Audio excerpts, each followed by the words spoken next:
Good evening, Trinidad and Tobago, and to the rest of the world, all those that are viewing. So here we are yet again, another week of Chetwayo's Health Talks. So we know that we're going to have a really interesting program tonight because we are continuing along the topic that we were looking at last week, Wednesday, with regards to diet and nutrition in relation to mental health.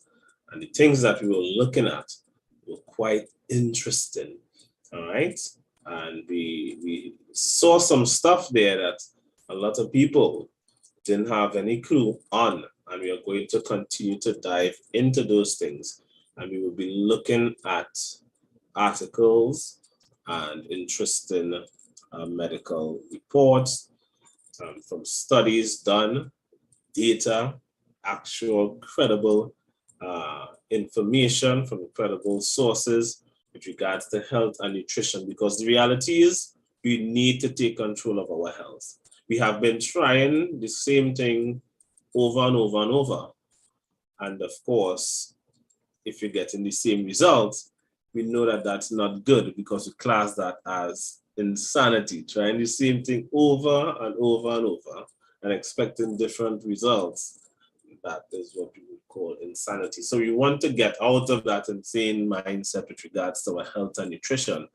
And let's put true science behind our health and nutrition and get down, get into knowing it, getting familiar with the science, because we need to take interest in our own health and not just take people's word for it. Because a lot of times somebody would say something to us, right? They don't have any information to back it up, but we trust the person, and therefore we end up trusting their information, even if it is unscientific, even if it isn't credible, because we trust them, right? Not saying that they are dishonest, because they could be, could well believe what they are saying, but when it comes to your health, you need to pay more attention, and you need to have a more vested interest in understanding certain things before you just follow something blindly. We don't want that blind followers. Remember, it have this saying, if the blind lead the blind, they both fall into a ditch, right? So let's not be the blind leading the blind, and all of us end up in the ditch, because as they say, in the world of the blind, the one-eyed man is king, and there are one-eyed people that are kings right now, profiting off of the ignorance of the masses because their eyes can't see, right? And they are taking advantage of the people, and we don't want that. We want to be in control of our health.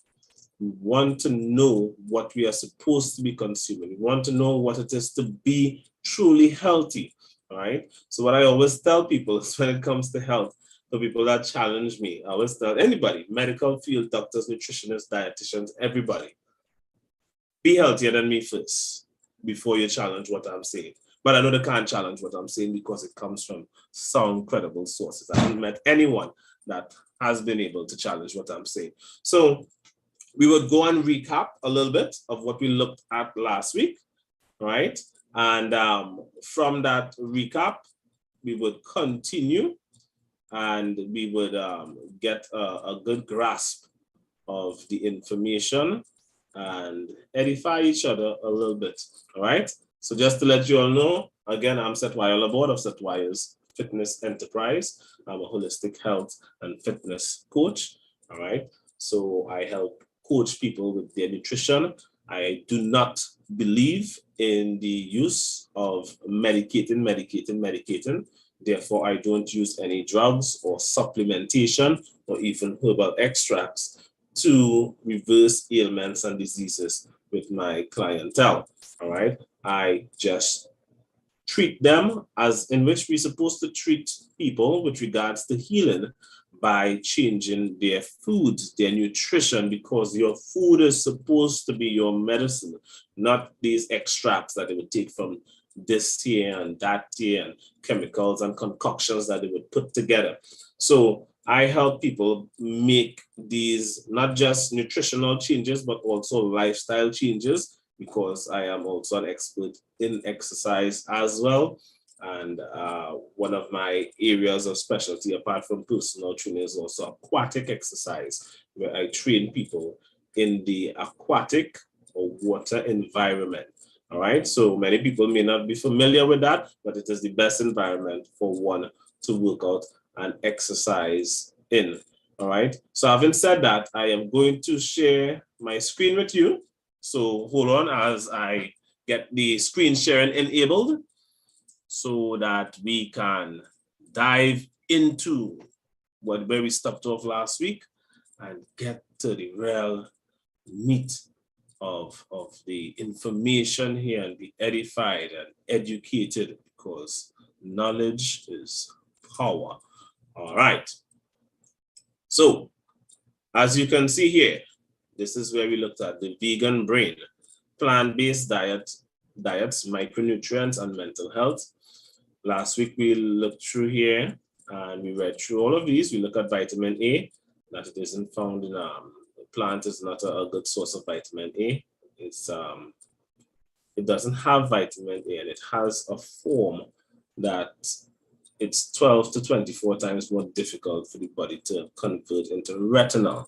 So when people say, you know, eat more carrots to improve your eyesight, no, that's not how it's going to work.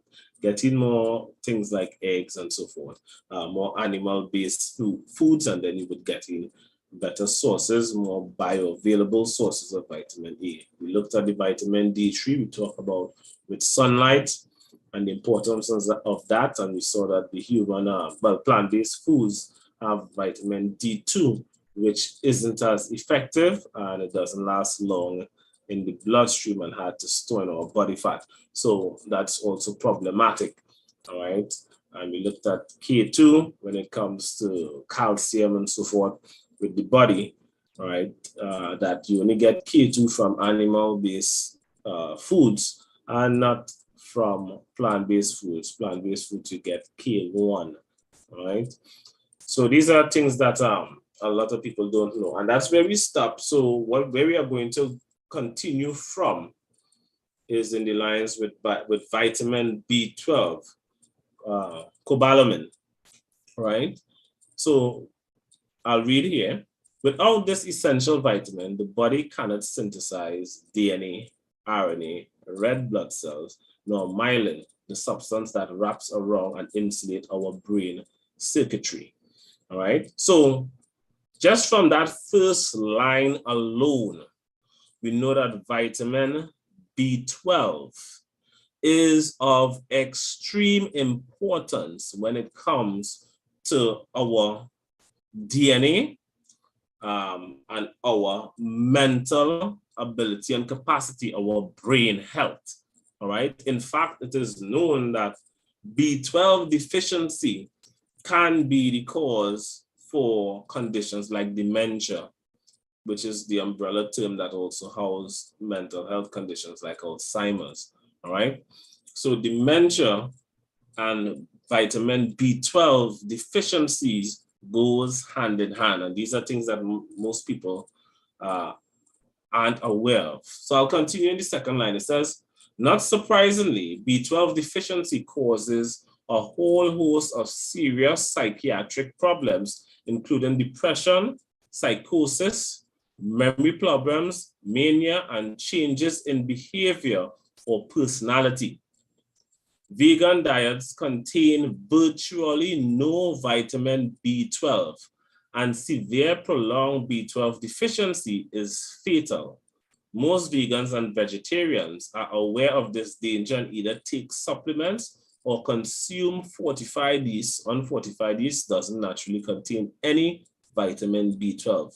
Unfortunately, deficiency is still far more common than it should be, with some studies finding that as many as 86% of adults, regardless of chosen diets, are deficient. Researchers report wide ranges of values, but overall, vegetarians tend to have lower B12 levels than omnivores, And vegans on average tend to have the lowest B12 levels. Now, let me just put it back to you guys here, right? So I'll put it back to you guys here. B12, as we can see, is of high importance, is of high, extremely high importance, all right? It is not found in plants. Now, the reason why I'm going to say what I'm going to say is there is no way possible, right? If B12 is essential for life, meaning without vitamin B12, you die. Vitamin B12 is not found in plants.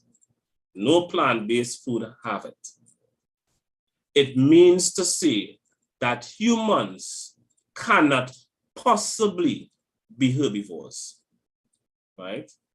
We are not even remotely herbivores, because here it is, vitamin B12, cobalamin, right, is essential for life, and it is non-existent in plants. The human being isn't a herbivore.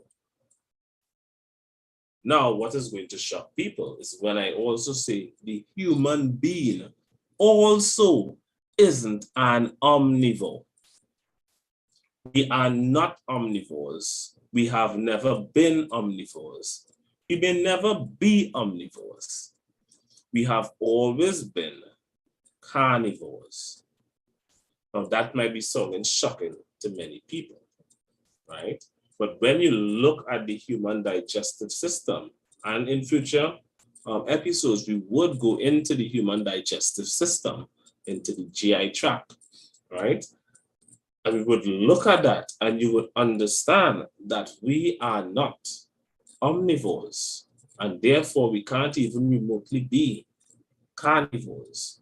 We are biologically, we can't be herbivores, we are biologically carnivores. We are not herbivores, we are not omnivores, right? What confuses people with that statement is that many people don't understand what a herbivore is, what an omnivore is, or what a carnivore is, right? Being a herbivore does not mean that that animal cannot eat any meat. Being a carnivore does not mean that that animal cannot eat any plants. It means that their system is designed for the majority percentage of their nutrients to be derived from, if it's a herbivore, plant-based foods, or if it's a carnivore, animal-based foods. There is no 100% anything, any creature, right? None of them are 100% herbivore or 100% carnivore. It means the majority percentage of their gastrointestinal tract is designed to get its nutrients from plants for herbivore, and the majority percentage of the gastrointestinal tract of a carnivore is designed to get its nutrients from animal-based foods, right? When it comes to omnivore, they are in between, almost 50-50, right? Where they could get some from plants and they could also get some from animal-based foods, right? And these are things that most people aren't aware of. And because of that, we are on unhealthy diets that is detrimental to health. And this is why with my clientele, many of which who have been for years suffering with all sorts of health issues, some of which the medical world says are incurable, right? Come to me and I simply change their diets, and their incurable illness reverses, all right? It is not that I am doing magic or anything of the sort. It is not a miracle. It is simply the fact that I have just corrected their diet, All right. So continuing, vitamin B12 isn't found in animals. In plants, sorry, it's only found in animal-based foods. And therefore, plant-based foods, humans are definitely not to be on a plant-based diet only, or to even have plant-based food as the dominant food source in their diet. All right? Animal-based foods is what should be the dominant food source in our diet. You can even go 100% animal-based and your health would be perfectly fine. All right? So I'm going to share with you again my screen. And what I'm going to do here is share with you another article that you are going to see here. And this has to do, let's scroll up here. This is from this website, neurosciencenews.com. And as you see, the heading says what?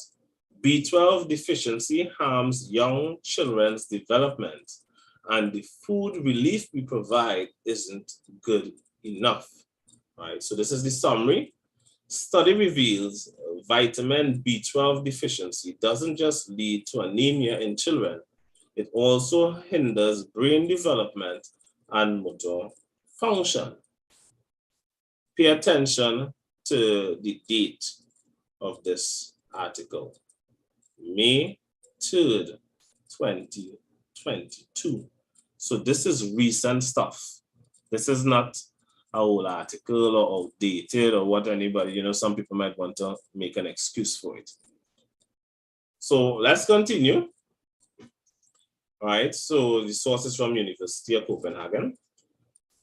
Vitamin B12 deficiency in infants leads to poor motor development and anemia, according to a study from Burkina Faso conducted in the University of Copenhagen in Medicine Sans Frontières. If I pronounce those words wrong, it's not English, so don't crucify me for it. All right, B12 deficiency is an enormous yet overlooked problem, and the food relief we currently supply is not helping. According to researchers, the problem calls for new solution. In Denmark, cases of poor psychomotor development are regularly seen in young children raised on vegan diets. Though such outcomes are preventable with daily vitamin B12 supplements, but for children in low-income countries, the chances of ever meeting their vitamin B12 requirements are far worse. Now, like I always tell people, if you are supplementing your diet, let me just close this back again. If you are supplementing your diet, it means that your diet is deficient. If you have to take a supplement, it means that your diet is deficient. What supplement did our ancestors need? None. Supplements didn't exist. Supplement is a modern thing, right? So if you have to take a supplement, it means that your diet is deficient. And as you see here clearly, as it was shown, right, that vitamin B12 deficiency was prevalent among vegan children, which contributed to their brains being underdeveloped, right? Now, what annoys me is the fact that this information is coming out now after decades of misinformation have been pushed by the medical world and the pharmaceutical industry along with the media, right? They have pushed for veganism. They have pushed for vegetarianism. They have pushed the plant-based diet so much that even now, me showing this information, there are still going to be many of you that would be viewing that would still believe that plant-based foods are good for us. There is a reason why children do not like vegetables, right? There's a reason why they had to come out with shows like Popeye, because nobody naturally, instinctually, from birth gravitates to plants. No human being. No human being. We don't like it because it is not what our system is designed to consume, right? But our parents start forcing us from an early age. And when you start forcing a child from an early age, they would grow up with the conviction that this is what they're supposed to eat. They would grow up with the conviction that this is what they are supposed to do, right? And it could be not just with nutrition, it could be with anything. You instill it in that child, and they would grow up with that belief very strong. I remember when I was young, getting licks to eat vegetables, right? I am grateful that I never allowed what I went through, or what I would call it abuse, because it is abuse, because in I believe it's California now, or Massachusetts, one of those states in the US, you can be charged if you feed your dog vegetables, right? You can be charged if you feed your dog vegetables. Now, what would happen if they bring that with regards to parents and what they feed their kids? We feed our kids more poison than we have ever fed any animal in as pets or even in nature. We poison our kids and we are none the wiser. Yes, I do come out and I use these strong terms because we need to understand the dangers. We are looking at the violence in this country today, the high rise in crime, and nobody is looking at maybe poor nutrition is contributing to it, right? I remember when I used to go with the church at maximum security prison, right? Because of the church ministry at the time. And you would meet some inmates and talk to them. And when they tell you about, they were fully convinced that crime, what they were doing, which was crime, was good. They were fully convinced robbing somebody wasn't bad, right? Some of them would even pray and ask for God's blessings and guidance on their robberies, right? Something has to not be functioning right in the mind of individuals for that sort of logic to exist. And nobody is going to think, oh, maybe their nutrition is deficient. So the neurological pathways, the neuroconnectors in the brain aren't synchronizing as it should. The messages aren't being transferred as it should. And it's affecting their ability to reason. Many people aren't aware of those things because we think mental health just deals with things in the mind, not knowing that your mind is a bunch of connections and electrical and neurological signals. We don't think about that. We just think it's just, our thoughts it's just thoughts that just happen. It's just magical. It's just in the wind, No. It's neurological and electrical signals, and these things need stuff to function. They need nutrients, they need vitamins, they need minerals. They need proteins, they need fats. They need electrolytes. They need nutrients in order for them to work correctly. But when we are unaware or we don't connect nutrition with how our mind works, with our ability to think and to reason, we are missing out a huge opportunity to rectify problems in our society. All right? We are missing out huge opportunity to rectify problems in our society because we do not think that nutrition affects mental health. I have never had a mental breakdown or suffer from depression. Many people can't say that. Right? Many people can't say that. And there are people that have changed to a more animal-based diet, and their anxiety, their depression, their schizophrenia, their mental health conditions just vanish. There are people that were chronic smokers and addicted to different drugs, and when they change to a more animal-based diet, those addictions just vanished away. Right?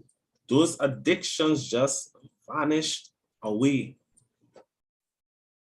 And people are none the wiser. What you eat affects how you think. In fact, if people even know, there is a nerve, right, that runs from the brain to the stomach called the vagus nerve, which means the microbial system, your gut microbial system is directly linked to your brain function. Directly linked to your brain function. And many are unaware of such.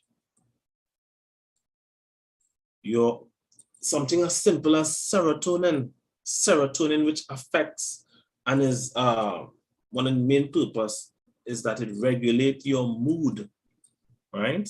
Your mood, serotonin is responsible for that. Where is 95% of serotonin in the human body produced? In your gut. So if you're eating the wrong foods that are deficient of vital nutrients, you are going to affect your mental state. You're going to affect your mental state, right? Now, having said that, we would go for a short break and then we would come back and we would continue along the articles that we have been looking at.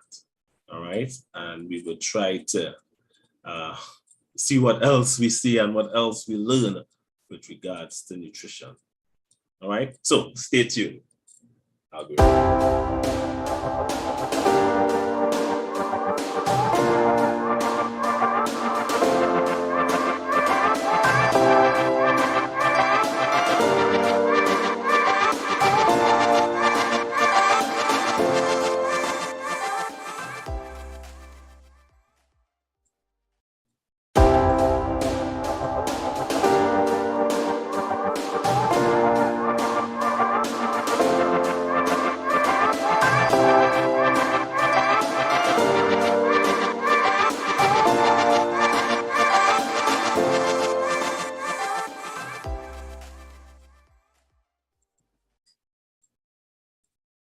All right, so we are back again and we are going to continue right into it.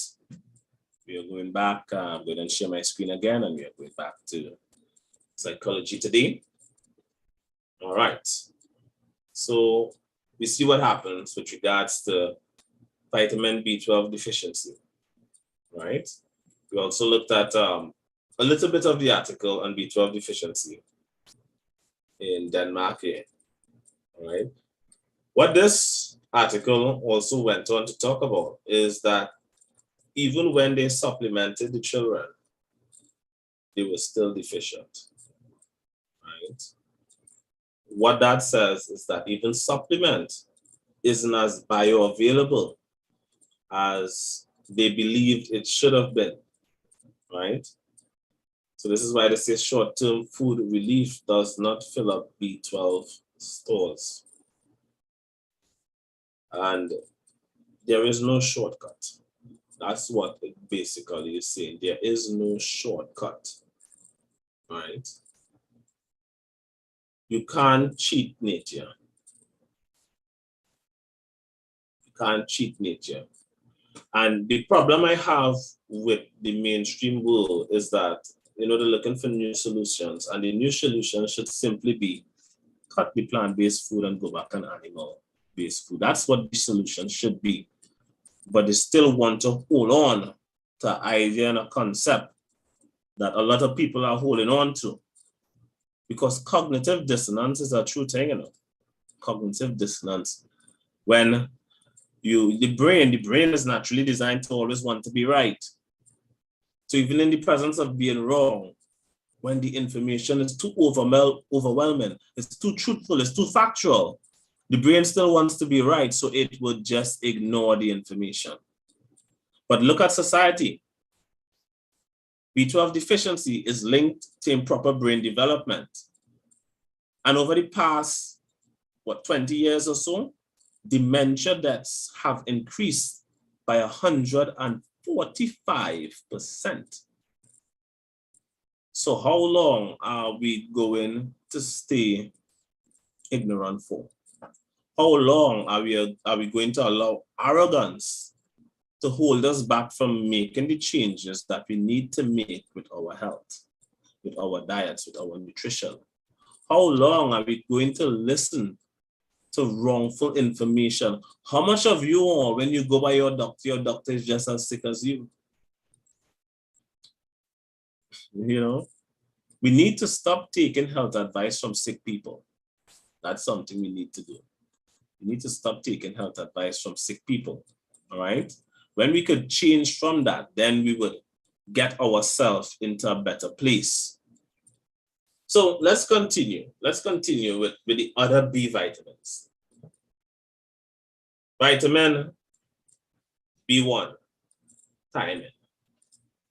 B2, riboflavin. B3, niacin. B5, pantothenic acid. B6, pyridoxine. B7, biotin. And B9, folate. All work together to extract energy from food, build vital molecules, and regulate the metabolism of neurotransmitters such as serotonin. The brain is a high energy organ, so even temporary, mild deficiencies of a single B vitamin can significantly disrupt normal brain function. All of the B vitamins except B12 can be found in plant foods, yet some studies find that vegans are more likely to be deficient in vitamin B3, which is niacin, B6, pyridoxine, and B2, riboflavin. Riboflavin seems to be the one that vegans need to pay the most attention to, as studies have more consistently shown higher risk of deficiency of this B vitamin in vegans compared to vegetarians and omnivore. Riboflavin deficiency is endemic in populations who exist on diets lacking dairy products and meat. All three of these B vitamins can be found in plant foods, but often in smaller amounts than animal foods. So it can be challenging to obtain adequate amounts from a vegan diet unless great care is taken to include just the right mixture of foods. Now, and the share screen here. What does that tell us? Right? Somebody is asking, but do we have enough animals available to feed our world? Right? We have never had an issue with feeding people from animals. We also have to look at the fact, yes, overpopulation is an issue. Now, some would say the world has enough space to house everybody, but we also have to factor in a major factor that humans are social creatures, which mean we always gather where other people are. And this is what puts a strain on resources.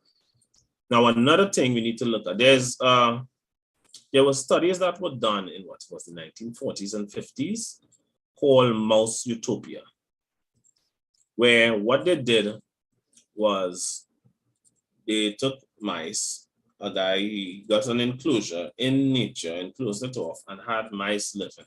And he estimated that the population would probably grow to about 5,000 or more, right? And keep growing. That did not happen. It never crossed 300.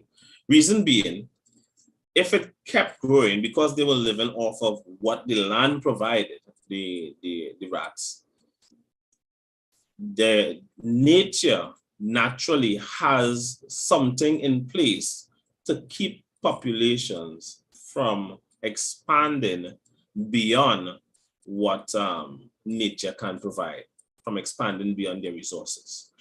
Right? And what they saw was infant mortality. Right? Infant mortality was higher. So it kept the population number at a cap of around 300, right? 300 mice, and it stayed there, right? Now, then the guy tried another experiment, because that one, they could have lived indefinitely at that. And in rat utopia, they created an enclosure where the rats didn't have to go and look for their food or anything.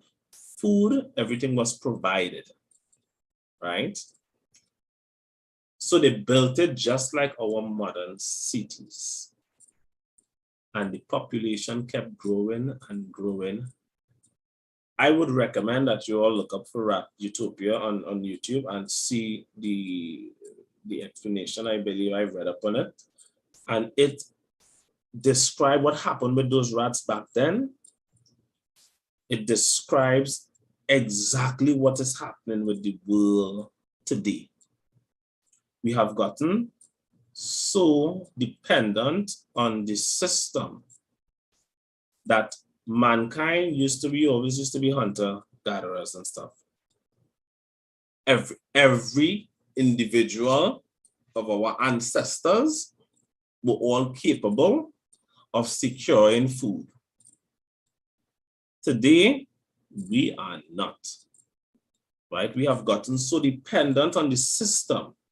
And here's the funny part. The funny part with that experiment, because all governments around the world respect those experiments.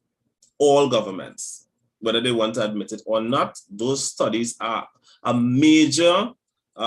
plays a major role in decisions that governments make, right? From those simple studies.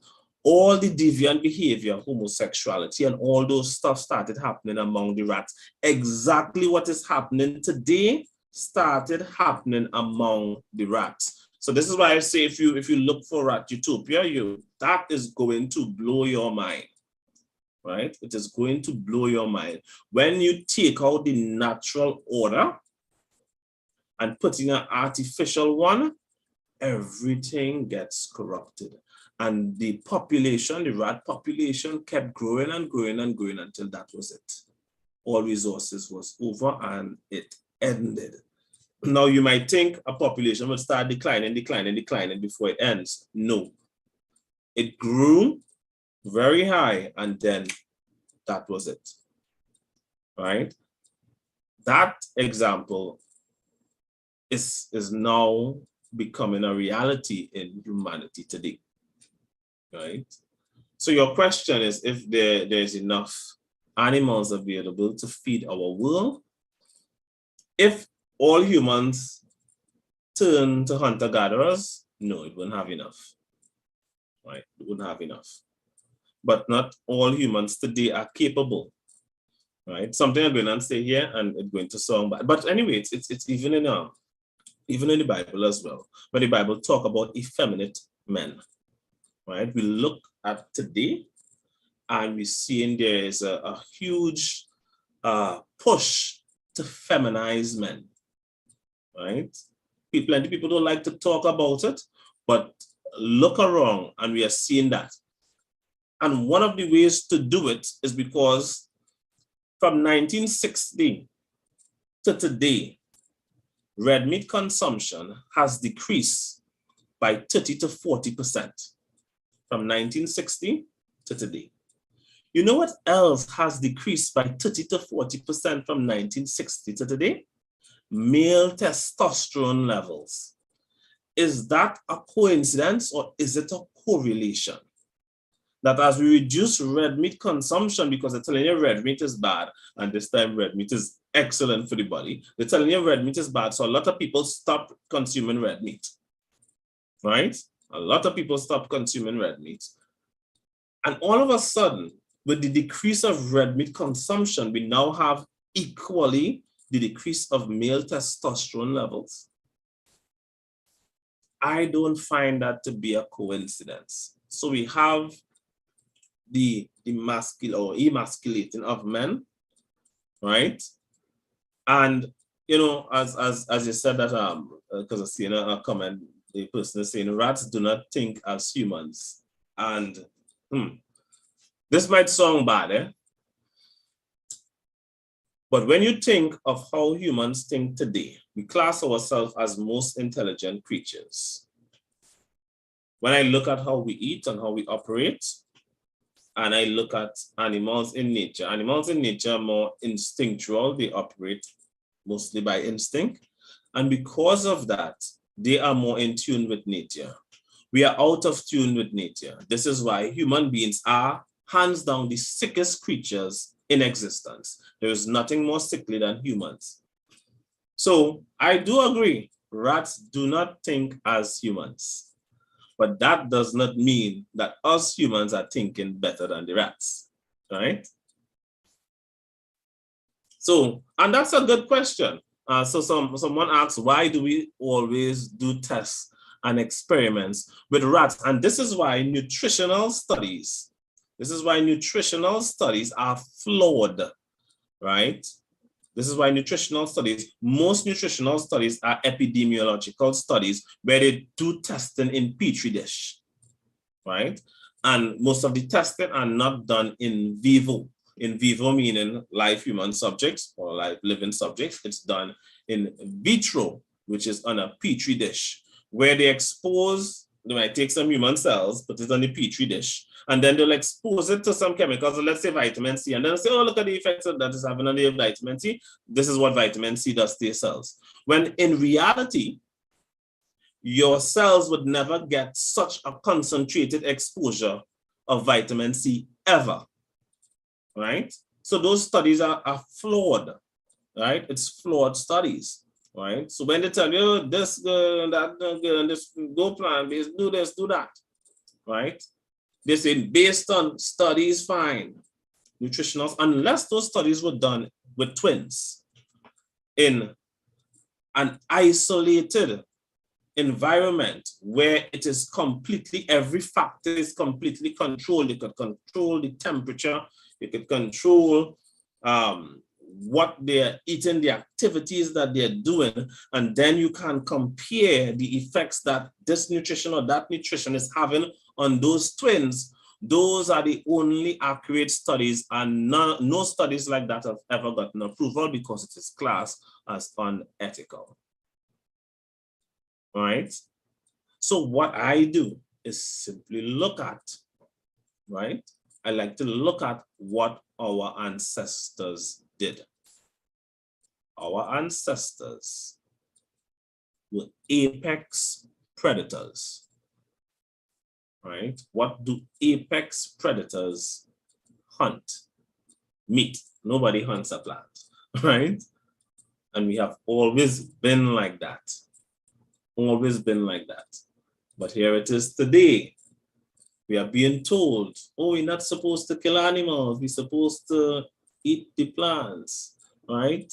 We're supposed to eat the plants, not the animals, because we're hurting the animals. So does that mean that a lion is evil, or a shark, right? Or any other animal that eats another animal, right? I even saw a vegan person said that hopefully in the future, we would find a way to genetically modify predator animals so they would stop eating other animals. Yeah, that's the extent of the thinking that goes on in the mind of these people that are so deficient, right? Where they want to genetically modify carnivorous animals to stop eating other animals, right? But that's the world we live in. That's the world we live in, right? Look at what's going on in the world today, right? I read an article. This girl, that sounds so funny. I read an article. It's funny, but it's crazy. Yeah? It's totally crazy, right? It's a transgendered female, right? Which means this person, I just get confused. This person was a man that now identifies as a woman and is serving a sentence in a female prison and now decides to identify as a baby. So this person is now classed as trans baby. So the prison have to provide the person with baby food and stuff now, and they're saying that it's putting a strain on the finances of the prison and stuff to provide baby food and nap times, because this is a true story, and I'm not joking about this. I am actually not joking about this.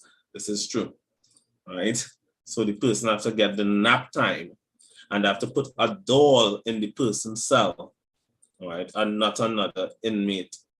It's so crazy. It's so crazy. And then the other day they had a transgendered female, which is a guy that identifies as a woman, and he is serving his sentence in prison, and he has gotten 2 inmates pregnant, right?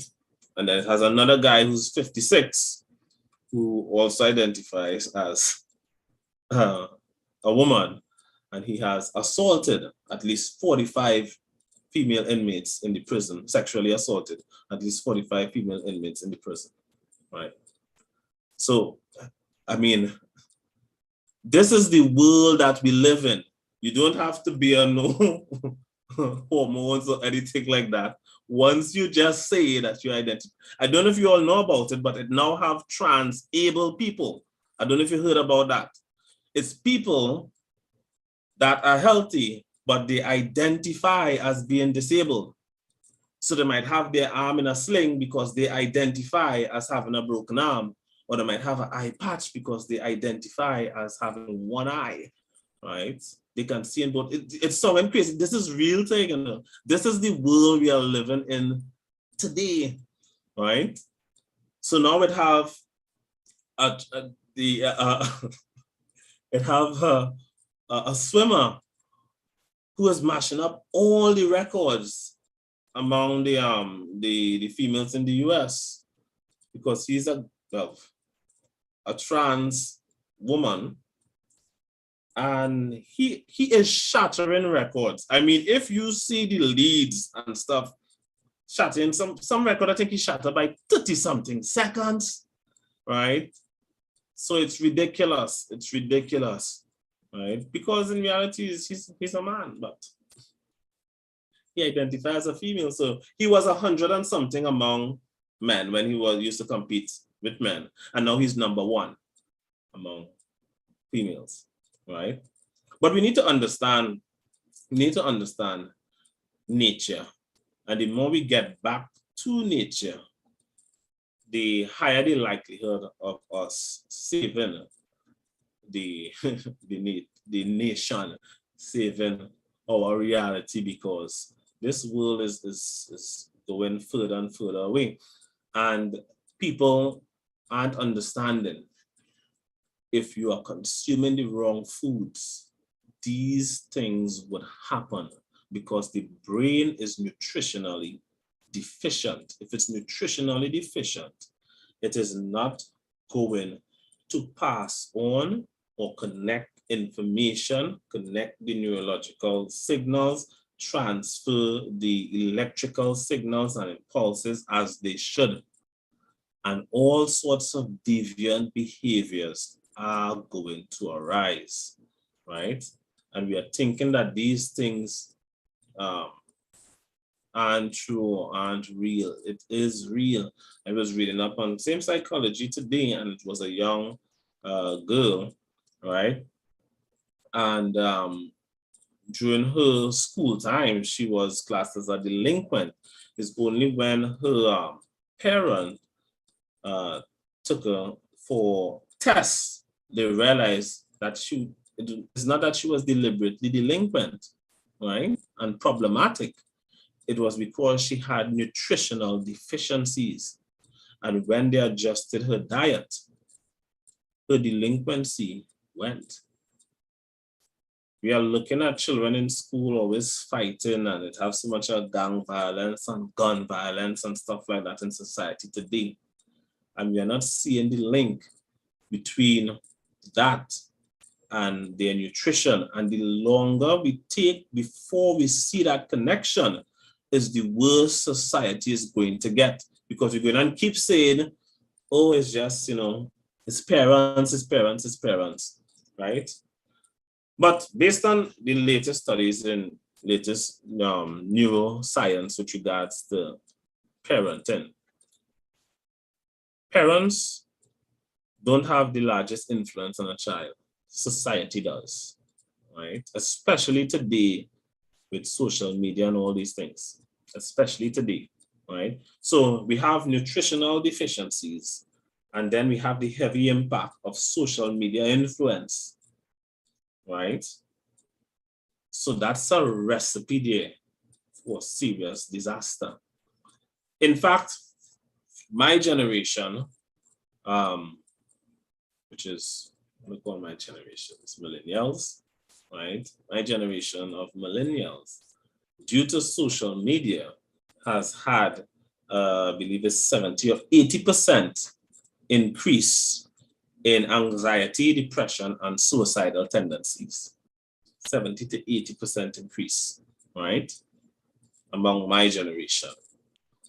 The Gen Zs, right? The young people today, they have had an increase in anxiety, depression, and suicidal tendencies.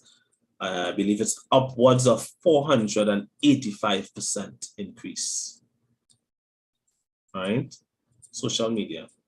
I don't know if the people that know, I don't know if you all noticed, but they have removed the dislike buttons, or if you even go on YouTube, dislikes always shows none. It don't show any figure.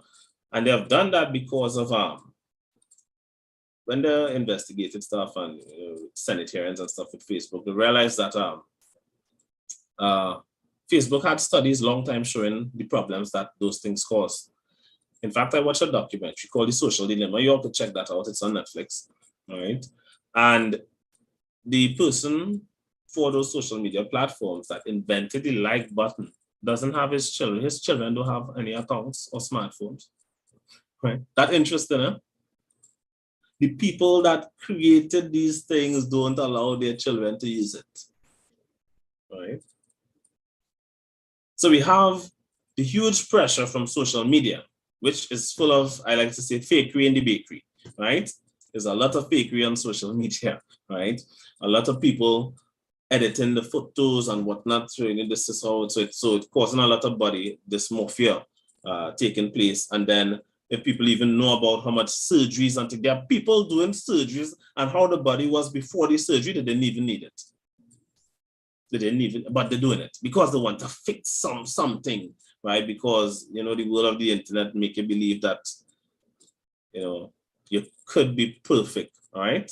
And I like to say is perfection seems imperfect, but it's perfectly itself, right? So don't worry about being perfect, because being imperfect is a form of perfection as well. That's, so people go through all these things to fix all this stuff. And then we have nutritional deficiencies and social media pressure. Recipe for disaster. Recipe for disaster. And the younger generations have it harder because my time, I remember growing up before it had Facebook, right? Before it had these social media platforms, but the most it had was MSN Messenger, right? And that still came after because I remember being in a time with your phone where you had to dial and make the circle, right? I remember those times before cell phones and stuff came around. And now we have all these things here now, all right? So I remember going through the phase from floppy disk, right, to CD, to flash drive, to MP3, MP4, and now things being stored on the cloud, right? Yes, the rotary phones, right? So I remember those days, right, where it had phone booth and you had to collect your 25 cents pieces to make your calls, right? Where when you're going out and you tell somebody, meet me here, you had to be there on time because it had no way to get back in contact with them once you leave the home, right? But we have allowed technology to set us back, actually, when you think about it, to set us back mentally and physically, right? So looking at the time, you have 3 minutes again, less than 3 minutes again. Time passing so fast. So of course, we're going to continue on these topics next week. We're going to look more into nutrition, all right? And see that connection between nutrition and mental health and how we can fix and repair those. For those that's interested, I do nutritional coaching. You could register and sign up to do a consultation with me, right? And it will help you get on track with taking charge of your own health. And like many other people who have seen the benefits, right? You can be one of those as well, right? People look at me and look at my physique and they think I'm killing it with exercise and in the gym. No, I just eat right. Right? I don't lift weights. If I have to do anything, I use my own body weight. Right? So for those that are interested in my programs, you can contact me. I could send you a list of all the services I offer, which includes personal training, aquatic exercise, nutritional coaching as well. All right? Because I believe as a holistic health and fitness coach, it must incorporate everything that deals with one's lifestyle, right? Everything that deals with one's lifestyle, and it's lifestyle changes that we need in order for us to truly regain control of our health, right? We can be healthy, you can live disease-free, and we need to understand that being disease-free means not having a disease that you need to manage. Many of us have already accepted that managing a disease is healthy. It isn't. You need to get back to what true health is, which is being disease-free. All right? So, hope to see you all next week, Wednesday. Invite a friend. Let them tune in as well so they could ask some questions in the comments and we could have a good time. All right. So thank you all for tuning in. Thank you all for listening and being good sports. And I hope to see you all next week, Wednesday at the same time, 8:30 p.m. on Label TV Network. All right. So this is Chetwayo aboard signing out of another episode of Chetwayo's Health Talks. All right. Remember, your health is wealth, and there's no wealth, without